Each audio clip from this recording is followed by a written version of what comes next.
No, it wasn't actually. It was actually pretty comfortable. I felt like I was holding a mic. You know how like you had the paper rolled up? Yeah. Yeah. It was definitely a better mic. You want to try? Alright, you can try. If you guys are wondering, we are talking about a sword that I actually filmed episode 4 with. I had a sword that I got, a samurai sword essentially, from Toledo, Spain. Yeah. Not Japan. Yeah, not from A Japan. samurai sword from Spain. From Spain. Of all places. Yeah, But without further ado, welcome back, ladies and gentlemen, to the Lost and Found podcast, where if you are lost, then you have found the right podcast. Baby. My name is Anson. And I'm Andrew. Thank you guys for coming back. To whatever episode this may lead to. Yeah. Hope everybody's having a beautiful day. Wonderful week. Yep. If you're listening to this at night, wonderful night. Hopefully you sleep well Yes. as you listen to our soothing voices. And the fact that we are going to try a different approach.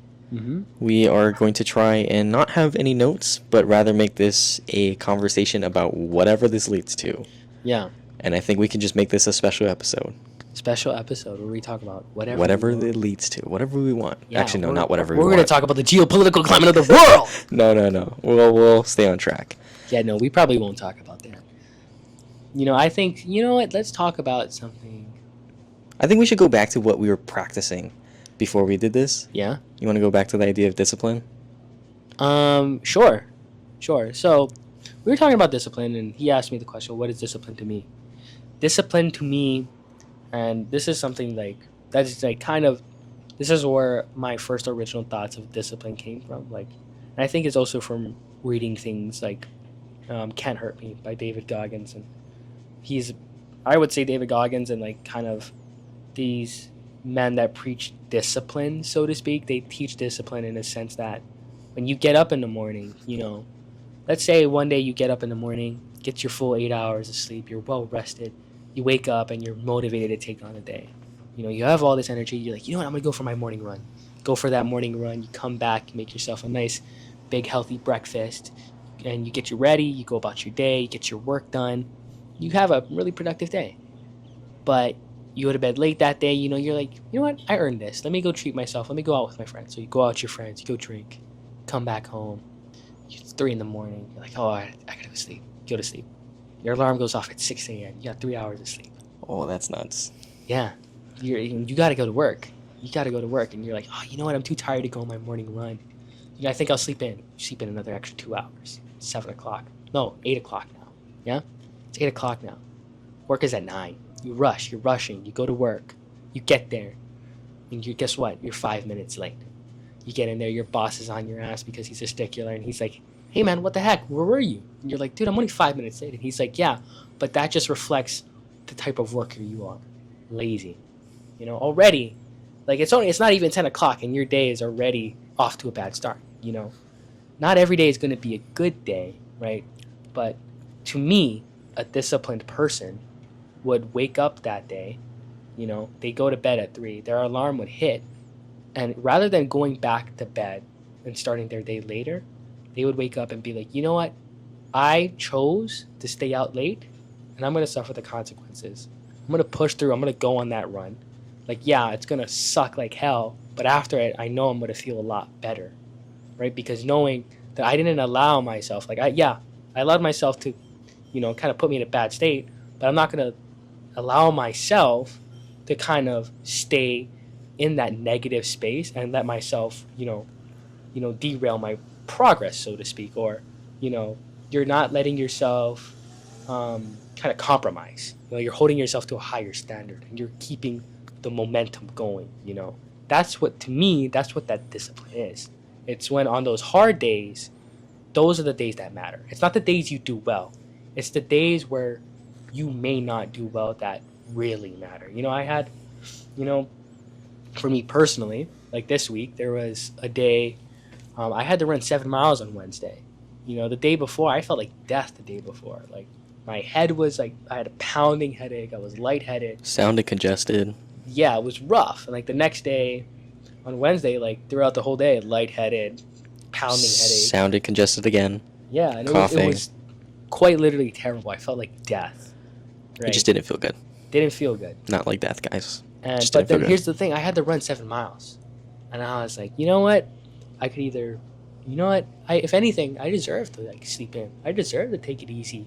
You know, I could get hurt. Like, what if I faint? What if I pass out? You know, what if I get hit by a car? Like, there's all these variables running through my head. And I said, you know what? No. Yeah, my head hurts. Yeah, I'm kind of tired. I would love to sleep. My bed's looking real comfortable right now. But I'm like, you know what?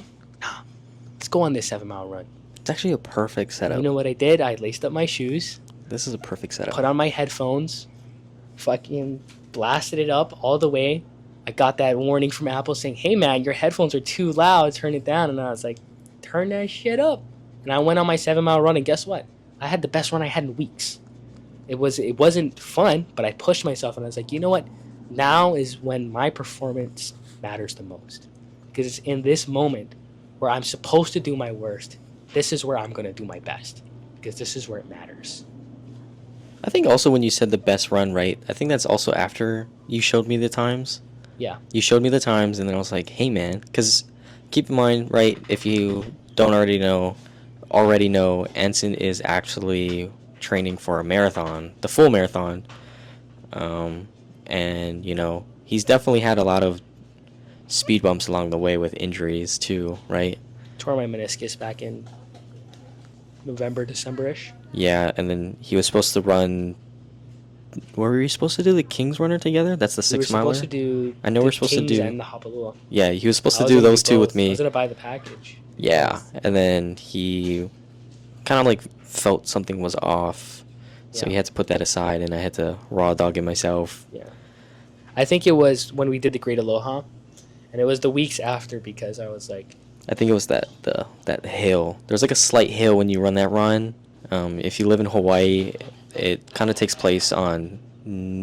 It starts off by the Aloha Tower, and then you kind of run down towards like the west side, kind of ish. But then you eventually end up on Nimitz, and then there's like this certain aspect of the road where it's like an incline, if that makes sense. But it's not like an incline like you're running up a hill. It's like you're running on the side of a hill, if that would make sense. yeah, Like, it's kind a of like weird a- one. yeah. The roads are really weird, Very. curvy. I want to. Curvy is one. Because also, I forget who we were talking to. We were talking to somebody after the race, and they were telling us that depending on what side of the road you ran on, That's when I went to go look for shoes. was that you? Or Oh, that yeah. was before I went to. No, after. No, I that went was to go look for a after. better pair of That's shoes. right. That's right. We went to runner's room or Yeah, whatever. they were telling us. And the guy was like, yeah, the road is like inclined at this specific part of the race or most of it, and that's why like you're right. And what side did you injure yourself? Your right side? I injured my right side. Yeah, exactly. And the incline was mostly where you're using the right side of your right leg the most. So it really screwed him up for a while. But Yeah, because it was, again, my meniscus was already torn, and when I ran that race, it was on that right side. So all that, I think it was just that pounding on it that really didn't help. And it didn't help that I was pushing the pace. too much. Because like for the first half of like maybe the first 4 miles of that race, I was running like a 7.5, 7.8, like a 7-8 minute pace, and then Eventually became like an 11, 12 minute pace. it became like an 11-12 just because like my knee, I just couldn't push it any further. And yeah, like definitely running is definitely, I think we both can agree this. Mhm. Running is definitely a sport where discipline is definitely required. Oh, dude, for sure. Because you don't want to go running 12 miles in a day. You don't want to You go running a definitely race. don't. Like, there's one. I remember back in high school, there was this one girl. She said, "Who runs for fun?" And it became an ongoing joke throughout the whole season Really? where we're running. And then we're just running with each other. And we just joke around, like, who runs for fun? And then somebody goes, not me. Yeah. So That's there's kinda that. funny. Yeah. No, I mean, I had something similar. Like in the beginning of the year when I was with some of my closest friends. I'm running the race with them, but we sat down in a coffee shop and we were just joking around. We were like, it'd be funny if we ran a marathon. And then we Googled it right there in the coffee shop, marathons, and there was one at the end of the year, and we were like, you know what? It's at the end of the year. Let's do it. This is in January. Frick it, let's do it. And at first, what turned out to be a joke quickly became A reality. a reality. And we found that we all kind of had something personally at stake for this race. And that it actually turns out that we all have different motivations for the race that are deeply personal to us. That has turned this kind of as something that was a joke for fun into something that is really important to us. You know? Yeah. And I think also definitely going back to the idea of discipline, right? Mm-hmm. At least for me, I think a big part of my life that I always say, and people probably already know because they know me, right, is the gym.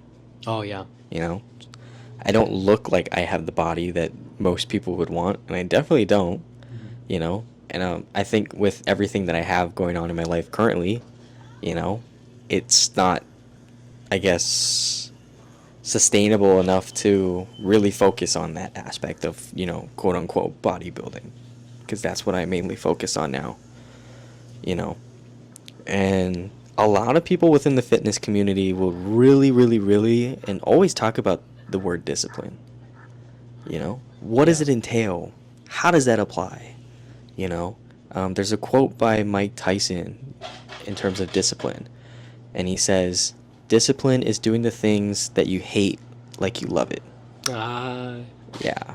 Yeah. Wise words from the boxer man himself. You know, Mike Tyson is a philosopher, man. That guy says a Low-key. bunch of stuff that just, like, hits. Yeah, and I think everybody, you know, says things about discipline that hits. Well, and that's the thing, like, and this is also something that's interesting, is, like, especially athletes. Always. And fighters specifically. Like, Always there's fighters. so many fighters who, like, and I think that's something really interesting that's specific to fighters, is because for a lot of them, and especially the good ones, they go through a lot of adversity in their lives. You don't choose to be a fighter if you're rich or if you're wealthy or if you come from a good background. It's like most oftentimes than not, your life was a struggle and you went through some shit, and you have life experience to back up everything you're saying. So like with Mike Tyson, it's like, if you guys don't know like his backstory, it's like, go look it up. That man lived a challenging and hard life. Yeah, and you know, like everybody starts from somewhere, you know, Yeah. especially when you're part of the lower class system.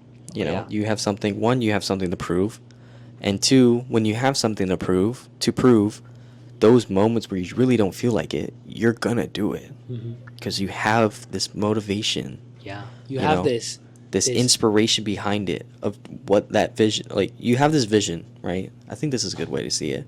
You have this vision, right? That end goal that you want to achieve, and you have all this inspirations and motivations to get you to that point, you know? And then let's say you have speed bumps along the way, right? So whether or not you feel lazy, you don't want to do it, you know? That's where the idea of discipline comes in. Doing the things that you hate like you love it. And that's really what's the driving factor, you know? Yeah. Because a lot of people will say, I'm not motivated enough. Yeah. But Yeah. Yeah. And I think there's another podcast episode that I think is so good. It's with David Goggins, and he's talking with Andrew Huberman. And Andrew Huberman mentions that there's this part of the brain that is stimulated when you do the things you don't want to do, like the things you really don't want to do, the things you don't like. When you do those things, it stimulates this part of the brain and it grows, right? And the interesting thing is that when you don't do the things you don't want to do, like when you don't have the discipline and you don't do the things you don't want to do, that part of the brain shrinks, right? That's interesting. Yeah, but what they found was that area of the brain is directly linked to how long you live and how healthy you are as a person. So the smaller it is, the lower your lifespan is, like, quite literally lowered.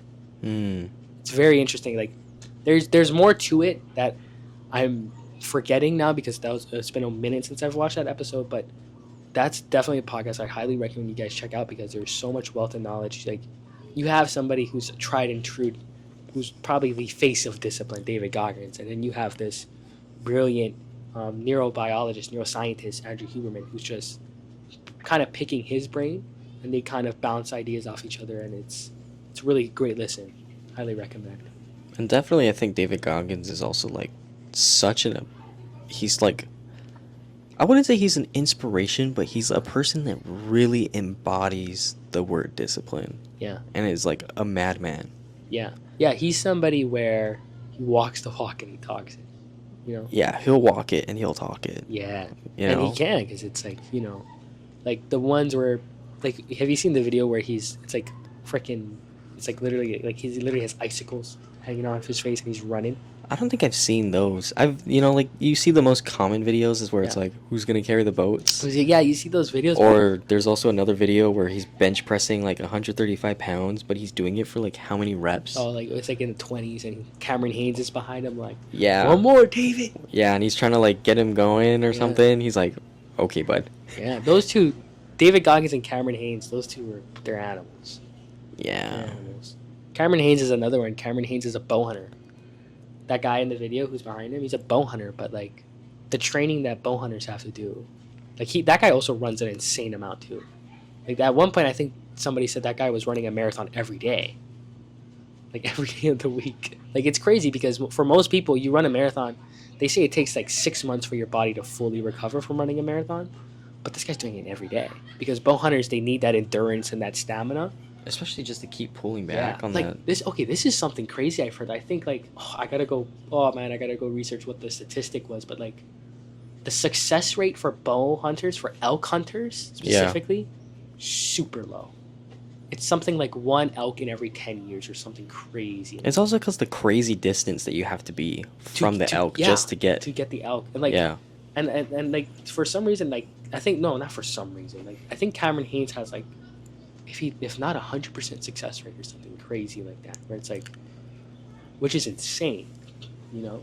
Yeah. I think a question that I would want to ask you, Anson, if we're trying to try this new way of podcasting, I guess, is have you ever had somebody ask you like how to get into something and how to stay consistent?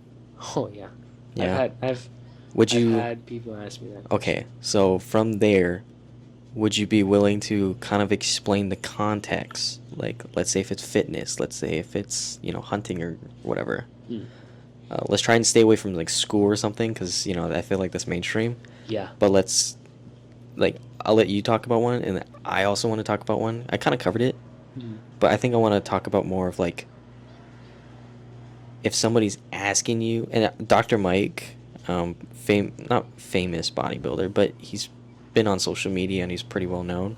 He covered the idea of if somebody has to ask you how to get motivated, they just don't want it bad enough. Yeah, I've heard. You've heard of that one? Yeah. Yeah, and then which is something like I think holds weight.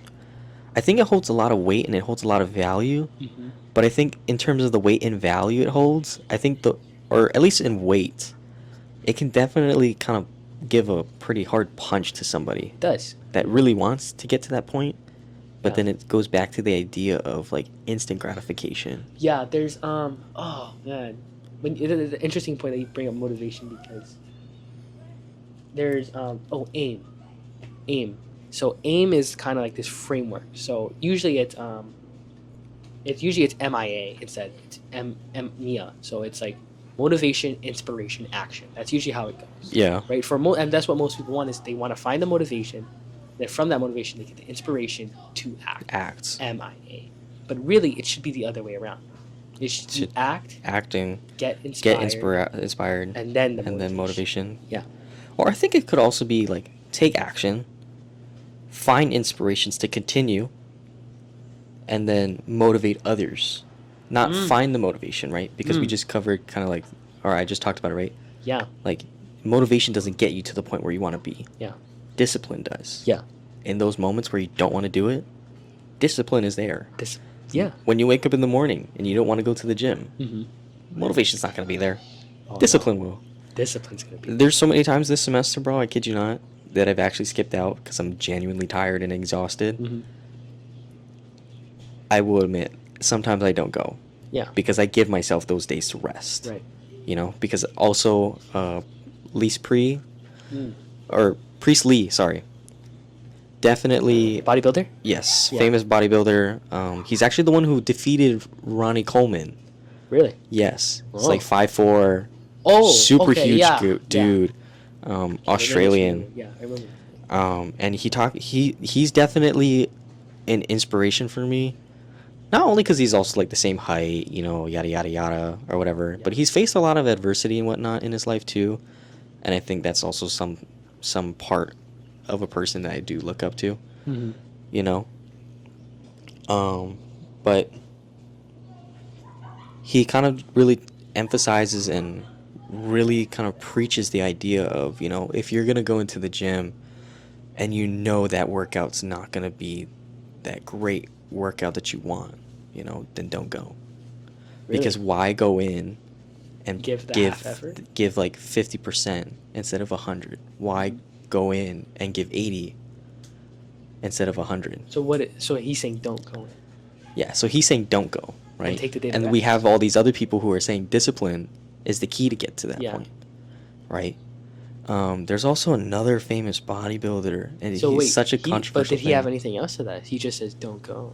He doesn't say don't go, but he recommends to just take that day off, Oh, so and that you can rest. have more energy So that and you you- can fully Okay. contribute Okay.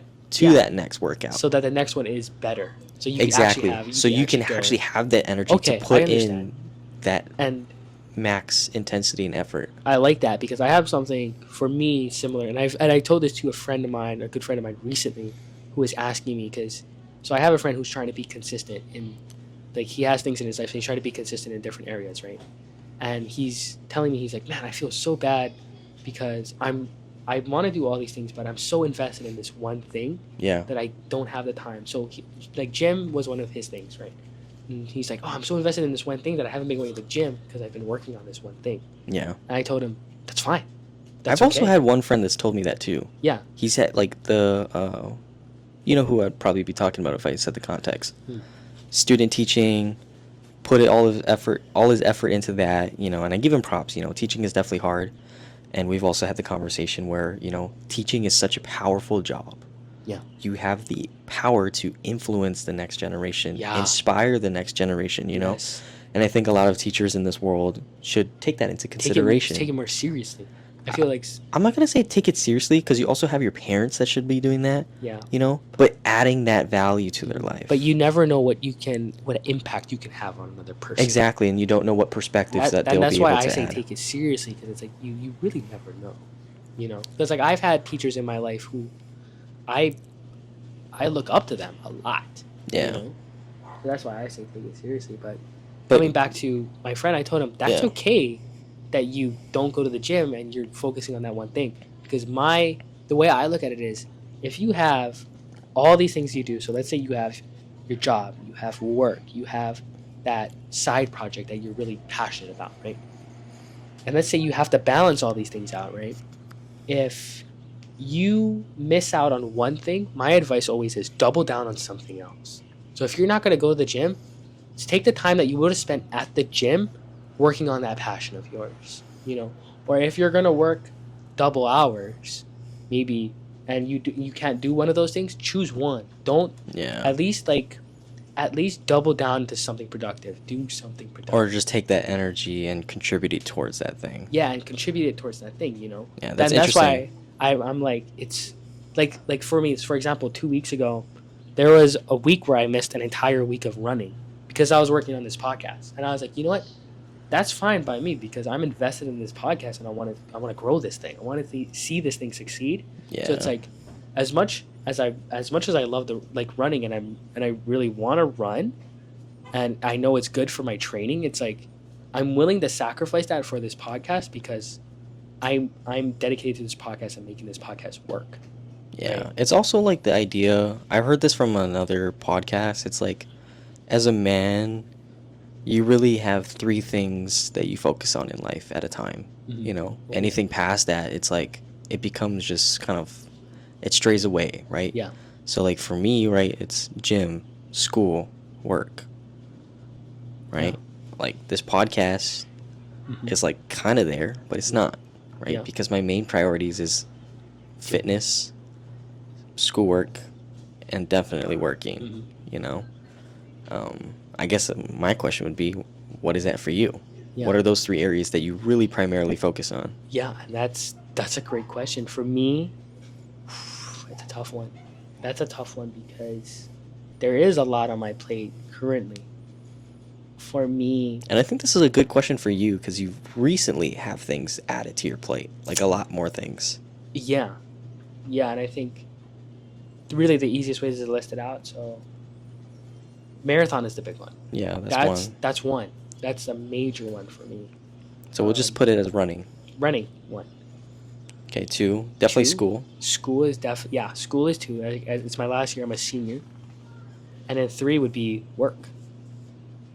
Would be working on, like my actual job. And then I also, under like my actual job, I have like Mono Labs, which is Like your little side project the little for side the job. project for the job.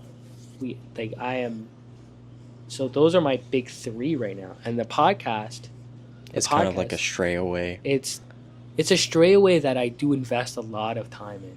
And I would think maybe we could say that it interchanges with running and that podcasting. And that brings me back to the doubling down aspect, right? Yeah. It's like the main three are there, but here's the thing: if I'm efficient in them, so like the schooling, like I like to say I'm efficient with the schooling, so much so that I knock that out pretty early, and that allows me to redistribute the energy I do have left to those other side stragglers, I guess you could call them. Yeah. Projects that don't make the top three. I mean, it also definitely goes down to time management with school as well. Mm-hmm. If you're able to get those assignments done, or if you know how to be more efficient with it. And that was a question that same friend asked me. He's like, okay, I get the doubling down. Time, how do you do it all? Because he was telling That's such a me, common thing, though. Yeah. A lot of guys don't know how to manage their time. Yeah.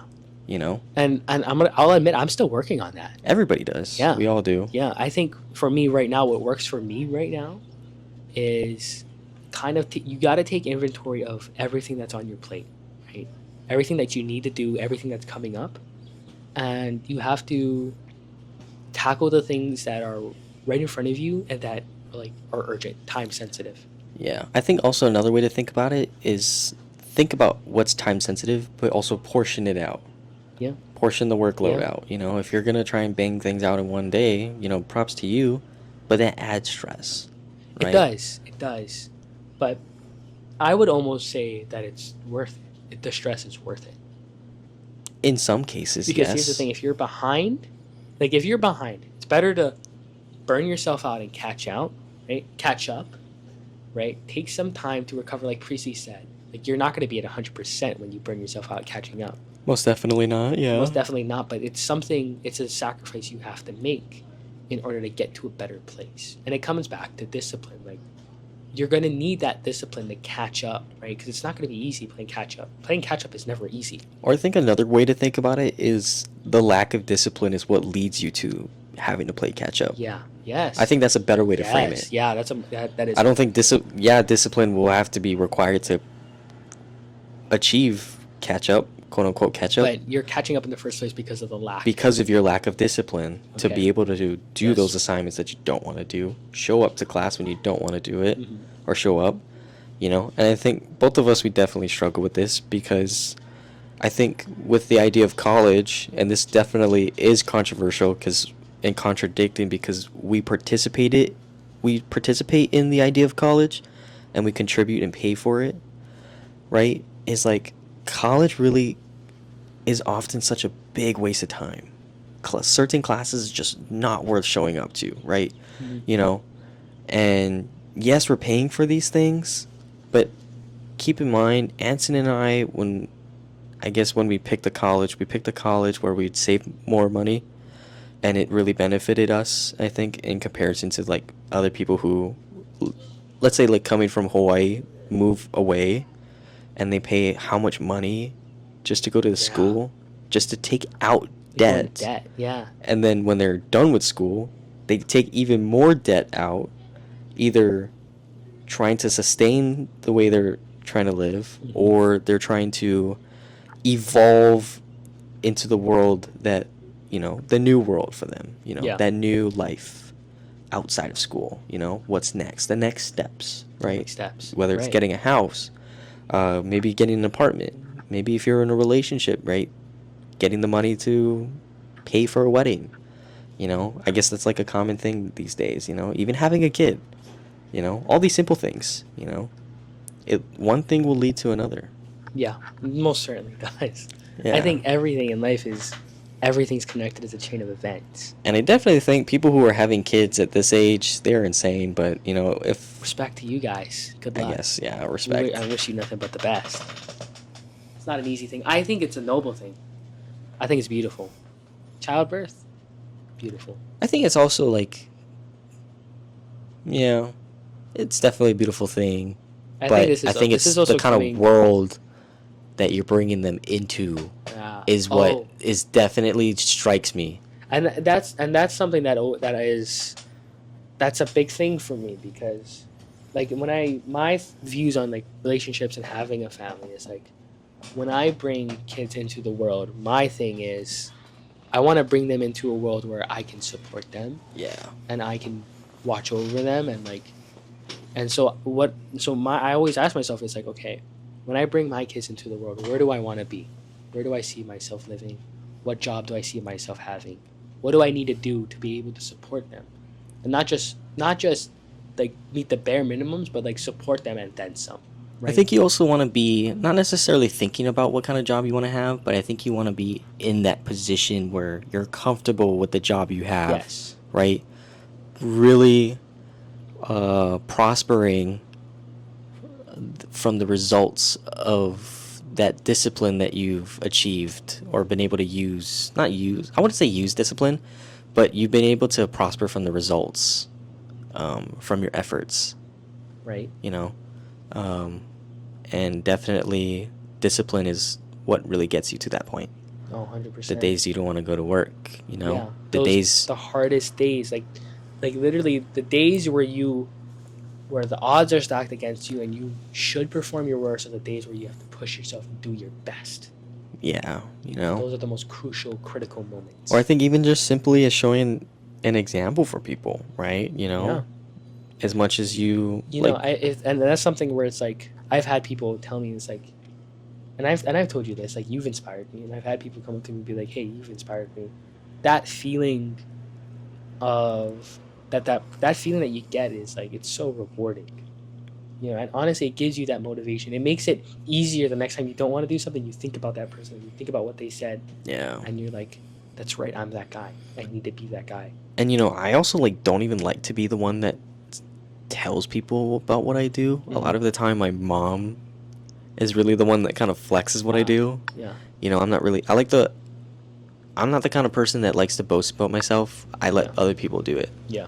You know, I don't like to talk about myself. Mm-hmm. I like to have other people do it. Not just for an ego boost, but really it's like they're the ones seeing it. Right. I'm just the one living in it. Mm-hmm. I'm living in their world. They're witnessing it. I'm a part of it. Mm-hmm. You know, I'm not seeing it from a third-person perspective. Yeah. Right? And oftentimes when my mom will tell people is like, let's say when they call her and they ask what I've been up to. Most often than not, my mom will always say that I'm continuing to work out, continuing to do all these things, you know? Yeah. Pushing past my limits, doing new things, right? Like, you know, and more often than not, you know, a lot of them will say, wow, you know, I wish my kid was like that. And, you know, it's kind of sad when they start saying that, you know. That is. It is sad. But, like, know, that's... You never want to hear that. Yeah, I think as like... And I think as a parent, you never want to say that. As the child of that parent saying that, you never want to hear it, right? Yeah.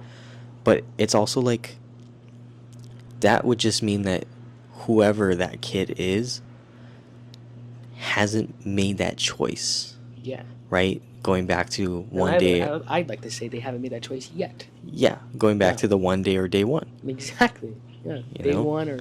One day. One day. Yeah, and you know, like, for that same friend, the student teaching friend that I was talking about, for the longest time I've always tried to get him to work out, all of his cousins and everything, and he's like, you know, he was comfortable with himself at that time. Yeah. You know, and eventually it came to a point where he wanted to change.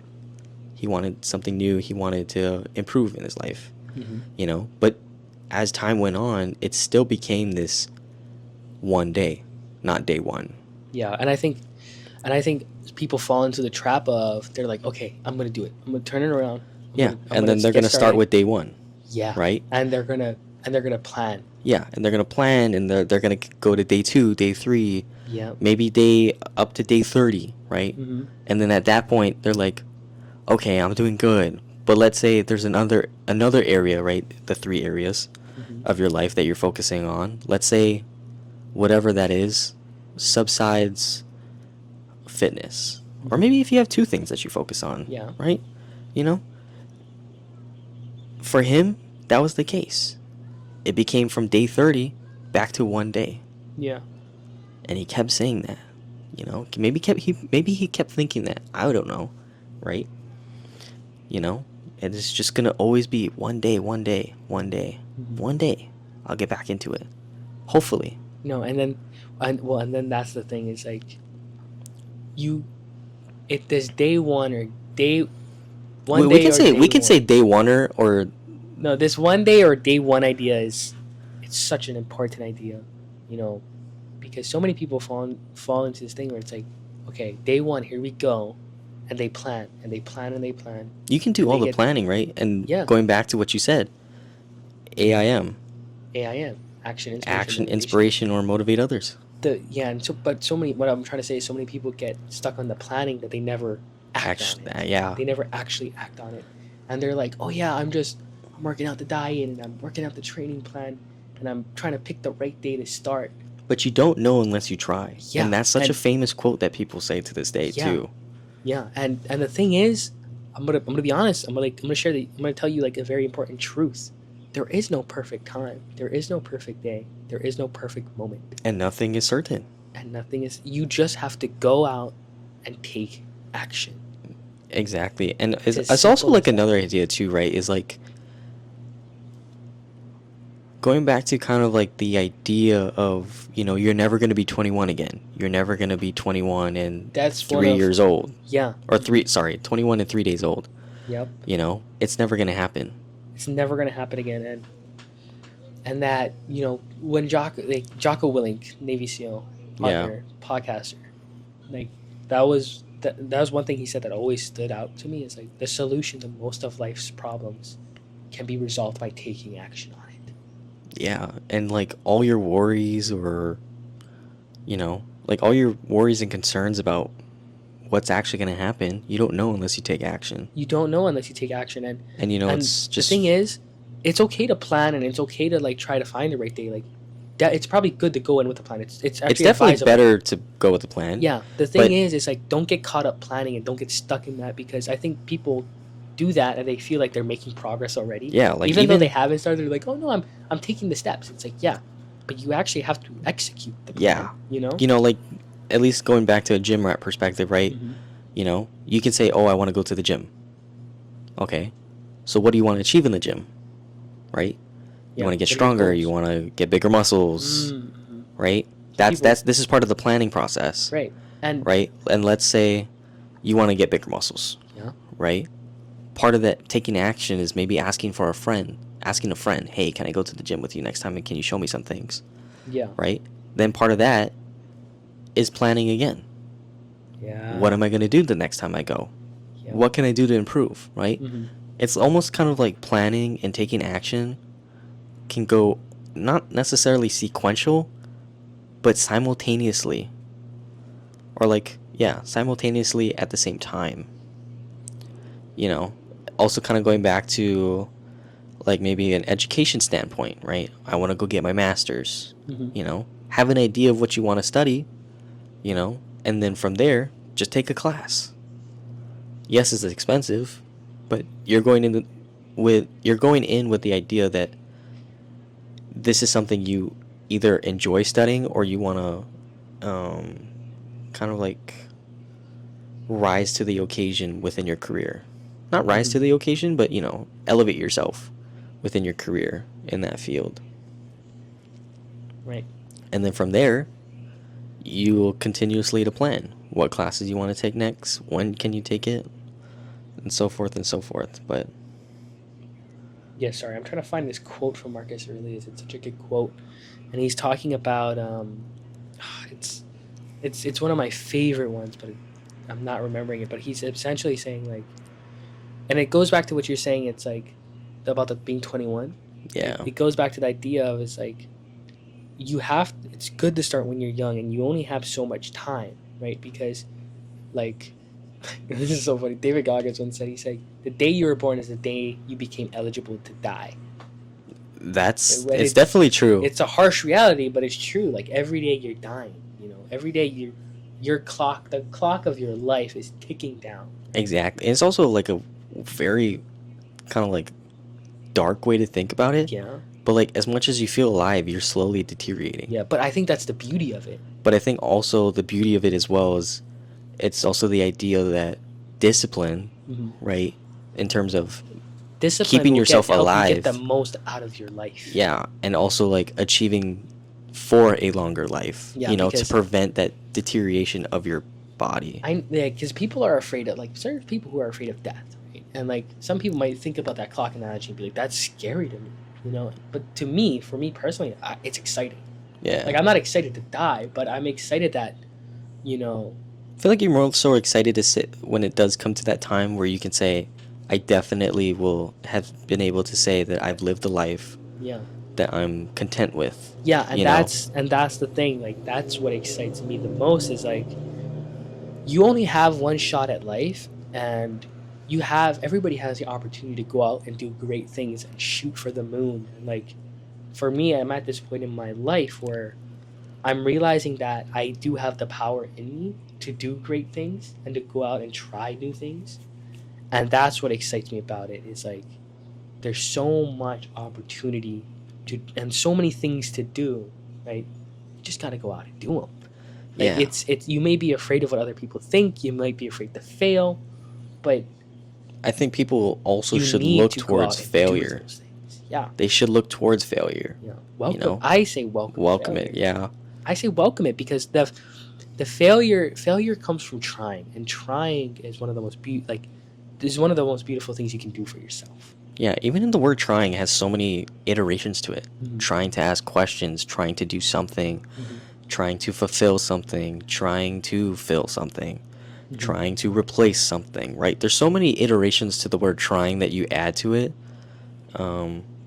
Even without trying, you can still try to add things to it. Yeah.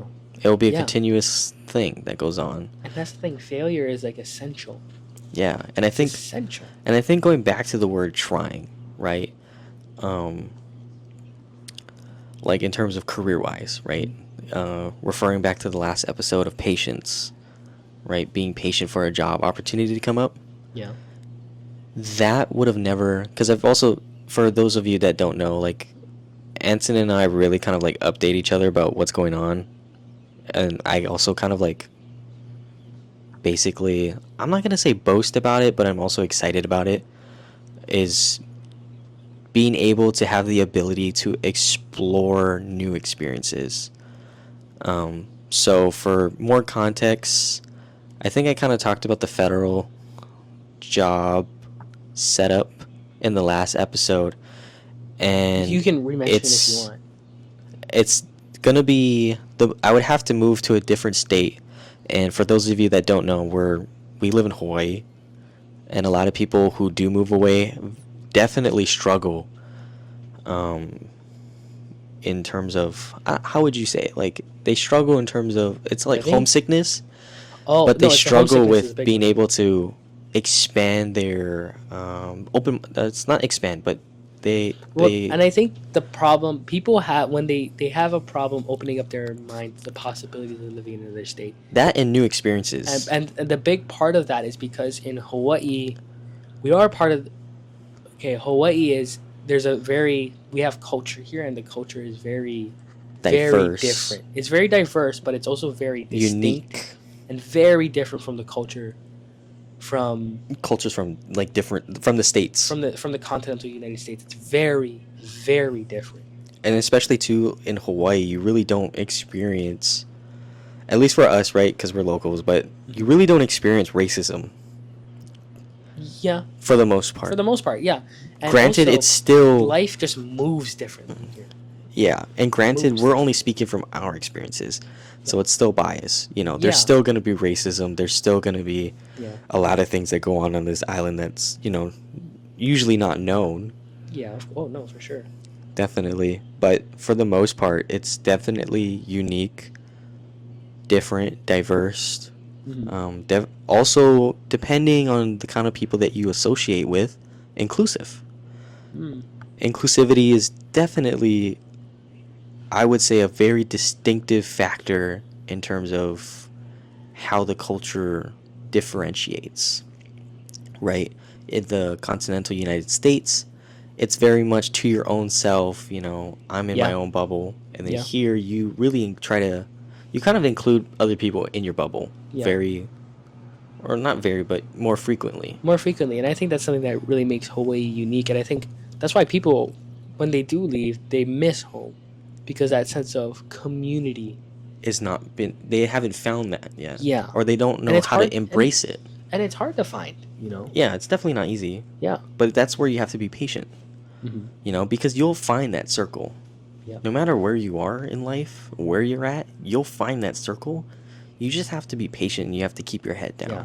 or keep your head up. Yeah. And it goes like for, I think a lot of young people can relate, like whether it's trying to find what their major is, or like what they're trying to find what their career is going to be, What their purpose in life what their is, purpose in or life what they is. want to fulfill in Yeah, life. like people are worried, like they're scared, like what if I don't find it? How do I find it? And you just need patience.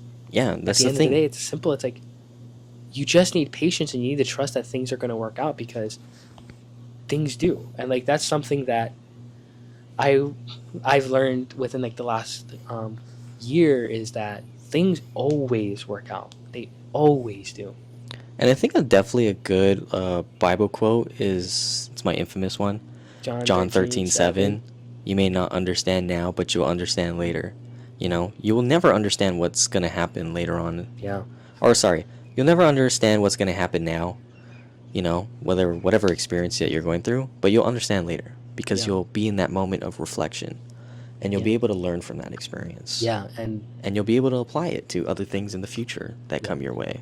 yeah, and that's something in my life that I've really come to like learn, is that things always work out. Like even when things like go like in on paper really really bad, like a couple months later, maybe even a year later, like it works itself out, and it works itself out in my favor. Yeah, And that's something too that people don't understand. Is like things always work out, and in most cases works out in your favor, works out to benefit you.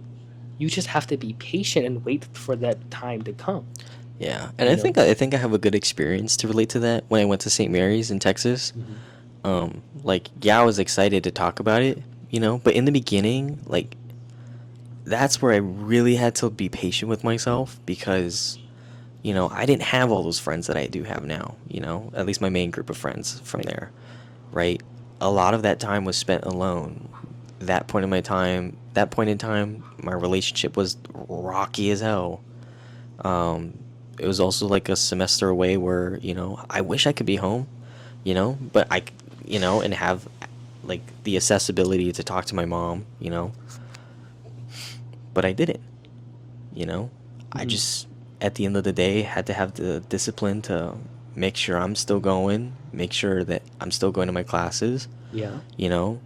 making sure that I'm still keeping up with my physical health, right? Because Yeah. I think when you're living at home with your parents, or maybe like one parent, it's so easy to loosen up Oh, because you extremely. have somebody there to help you up Yeah. when you fall down. Yeah. Be there right there and then in those Yeah. given moments. Yeah, I will say, like, for me, the hardest part about discipline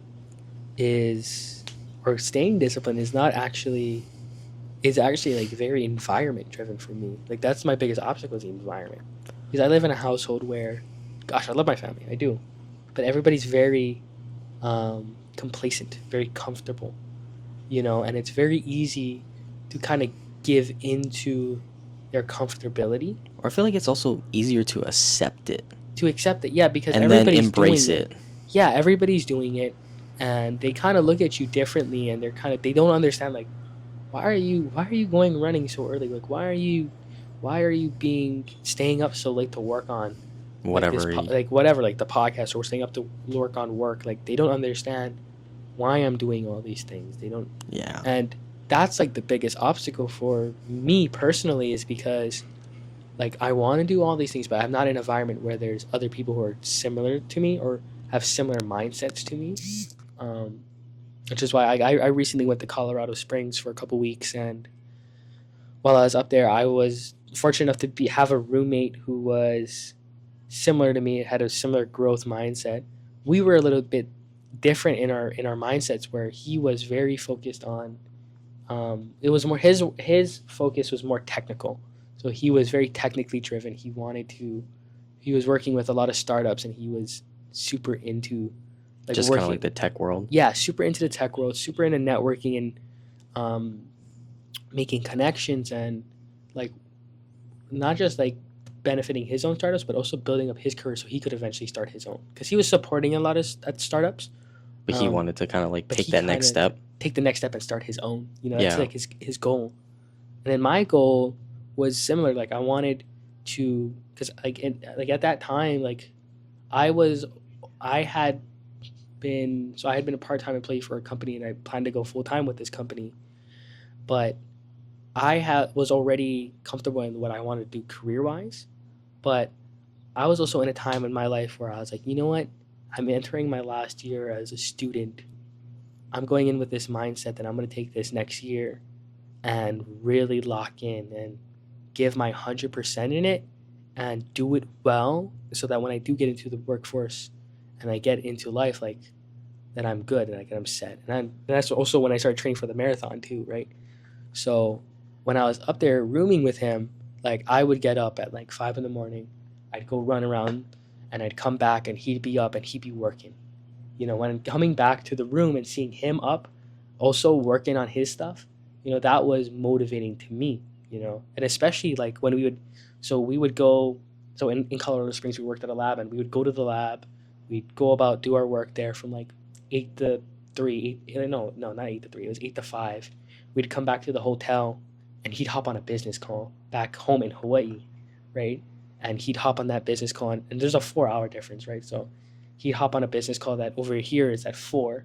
And then over it goes there- all to like 7. Yeah, and over there it's already Sorry, 8 like o'clock. 8 so o'clock. the meeting starts at 8 over there in Colorado. And then it's like ending by like 11 or something. It's ending at 11, right? Yeah. So there are so many times where I saw him working, and it's like I look at the clock, it's like 11 o'clock at night. And, you know, I was like, you know what? It was motivating to me because it's like, I'm like, man, you just had a full days of work in the lab, and now you're coming back and you're doing more work. And I'm like, I got to step up my game, you know? So it really motivated me to, you know, kind of pick up some other projects in addition to like, because I'm not going to lie, I was close to being complacent and being like, you know, I got my career, I'm good. Yeah. But it really motivated me that, shoot, I got time, I can do more. Like, you know, like already, I was doing a lot already, like going to the lab, running in the morning, doing a little extra work back home. But seeing my roommate do all that stuff while I was up there, I was like, dude, okay, I can step it up, because he's out here grinding exactly like I am, maybe in a different way. Mhm.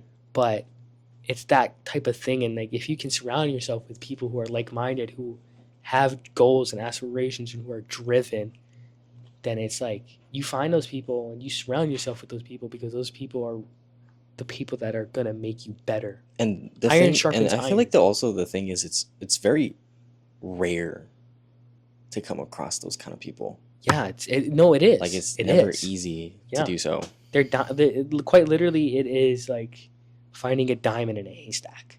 Yeah. You And you know- know, like going back to the idea of the complacency aspect, Mhm. right? Like you talked about like how your family is very complacent. Yeah. I think my mom also kind of had to learn who I was becoming, because she's seen me as this original version and Oh, had yes, this yeah. vision of who I was becoming. Yeah. But then once I started really straying away from all those ideas that she did have, you know, and really kind of like breaking them down slowly, breaking these barriers down, then she started to realize who I was becoming. And this wasn't until like just kind of like in the midst of my relationship, because my relationship was really the one that really broke a lot of walls down and was also a big learning curve for us. Mm-hmm. But my discipline starting from the gym in 2021 up until now is what really kind of like altered our relationship in a positive way. Oh.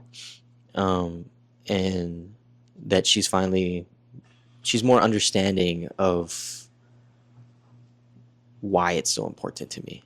Mm-hmm. You know, because before it's like, why are you going to the gym this late? You know, why are you Yeah. going so early? Right. You know, why? The question Yeah. is why. No, I get those questions. I used to get those questions. And you know, exactly. it's like because I enjoy doing it. Yeah. And even on the days that I don't want to do it, I'll still go. Mm-hmm. You know, because that's contributing to my own self-love, right? I'm contributing to that vision, you know, or maybe not necessarily vision because I don't see it now. Kind of is, but it's also in the back of my mind, right?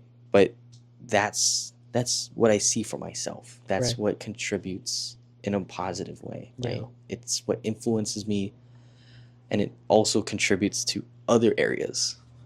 You know, contributes to my schooling, contributes to work, contributes to my mental health above all things, right? So there's things that, like in terms of the gym, it pours into other cups of my life. Mm-hmm. So yeah. Yeah. And that's, you know, usually it is like very activity or like fitness focused, like for a lot of people. Because I think that's like the foundation that they build off of. Yeah. Because like a lot of people say like I know I have friends who like they're like, man, I can't get my day started if I don't go to the gym first. You know, I just don't. It doesn't feel right. That's like me. Yeah. Almost. You know, like the days where I work out at 6 o'clock, I feel like I am mentally prepared for the day. Yeah. There's people versus working out at night after a long day when I'm tired, mentally exhausted. Yeah. Then I don't feel like going, and that's when I force myself to go. Yeah. You know? I see. And force myself to put in the best effort. You know, some days I don't prepare myself for the gym. Yeah. Whether I don't drink enough water, whether maybe my pre-workout snack isn't good enough, or meal, or I ate a meal too early. You know, those are things that I take into account to the next time. Right. But I don't beat myself up for it. Yeah. Because I take that as an opportunity to apply to the next day. I see. You're learning from it. I'm learning from that. But even though I'll mess up, learning from like a small failure. Yeah. So even though I'll mess up a few more times, right? I think where discipline comes in is like, okay, hey, starting next week, let's apply this. Yeah. Because if I say next day and I don't do that, right? It's going to be like, okay, I'm going to beat myself up even more because I just told myself I'm going to do it. Yeah. But then I just did the complete opposite of what I set up what I'm going to do. Yeah, and it doesn't it doesn't help you because it doesn't build to that confidence, you know, cuz I want to say building into the confidence, but it doesn't contribute in a positive way. Yeah, right? it's like it's like giving yourself the chance to recollect yourself the following week is what it is. It's better to do that. Yeah, give you know, that chance to recover. Yeah, I totally understand that because it's like, you know, when I read this in a book I read this in a book and it's about habits. Yeah, they're talking about like if you want to change your habits, you have to change your identity, right? And in order to solidify your identity, you have to do things. They call it small wins, but you have to do things that reinforce that identity. And it's also like going back to the idea of reinforcement, right? It's slowly working towards it again, right? So like for me, in terms of dieting and my physique, you know, like I'll have my phases where I look hunkier, hunkier, chunkier, you know, whatever you want to call it. Right? Yeah, we're not going to say the F word. Yeah. But once I like get through that phase of like bad eating habits, bad dieting, like, you know, eating too much food, eating bad food, not good foods, you know, eventually when I get to the point where I'm like, okay, you know, I'll let this slide, you know, I'll give myself the opportunity to enjoy the food, you know, because I enjoy eating it. Like if I enjoy eating it, I'm going to enjoy eating it. And then I'll take the time later, you know, going back to the one day mentality, you know, when the opportunity arises, then I go day one. Yeah. So I fluctuate between those two, but I try to create this healthy environment around that idea. I see. Yeah. Because if I'm, eating healthy it's hard. It's definitely not easy. Oh no. It's a huge mental block, like a mental aspect of it that's applied, and people will really say discipline goes back to that, and especially I think in bodybuilding, eating healthy definitely contributes in more positive aspects. But when you're doing it in a way where you look unhealthy, so bodybuilding per se, that's where it's so hard to maintain. And it also contributes a lot to your mental psyche, because you're like, shoot, I need to eat this next meal at this specific time. Yeah. And you're like so hard on yourself. And I give people credit, because It's hard. one day, so difficult. and one day my goal is, and I've been asked like, oh, do you plan on competing for a bodybuilding show? Doing a show. Or go through a show. Yeah. But I've also kind of adopted this mentality from Sam Sulek. It's like, if I'm gonna do a show, I want to be best prepared for that show, not take action, learn from that show, because I think in that sort of competition, that world of competition, you're there to show your best self. You're the best version of what you look like. Literally, yeah. Right? And you want to go in there with the mentality, I'm going to go all in to win. I'm not going to go all in just to lose and then try and win, right? Granted, there's people that have done that. I think Chris Bumstead has also done that, What? He's competed in many shows and he's failed a lot of times, and then finally he wins, and that's where his success has really led him to where he's at today. Yeah. So I think it's definitely what you want to achieve in life.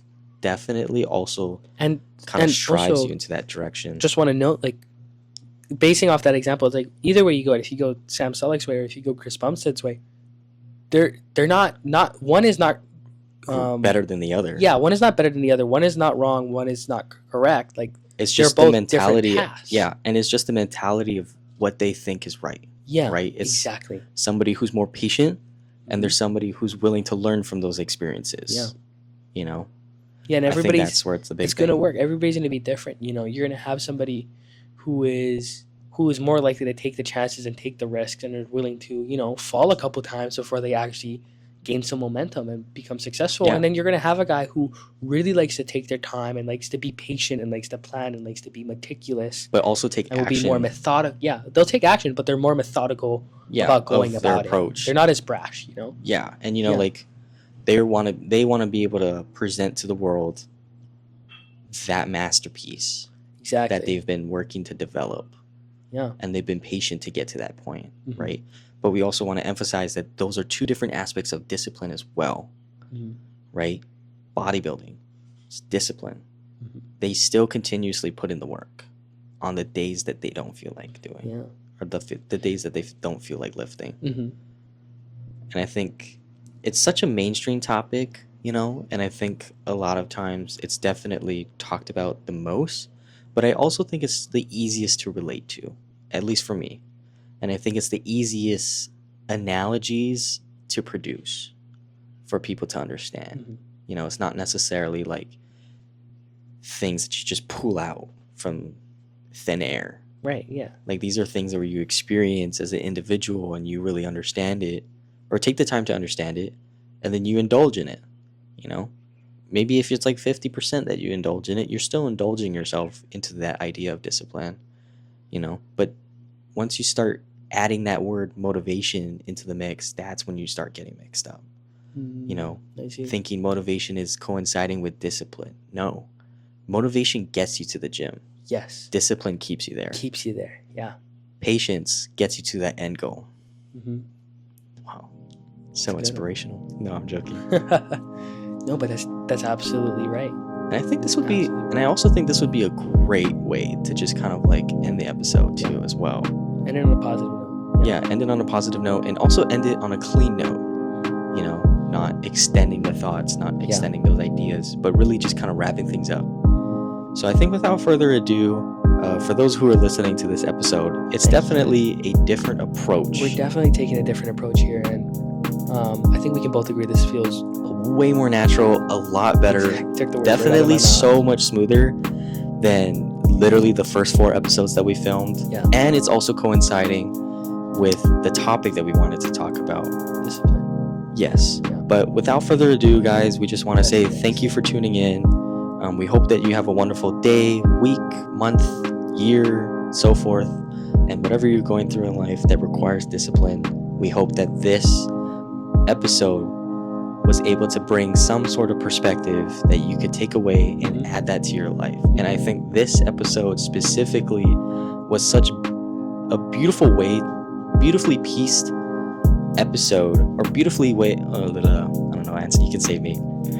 I think this was such a great episode to have, and I think it's a great thing for us to experiment, and hopefully we provide you guys with some value and some insights, and we wish you guys the best in all of your endeavors that require discipline, and hopefully you guys can go out there and kill it and take action. Yes. So in everything you guys do, remember, strive for excellence. Peace.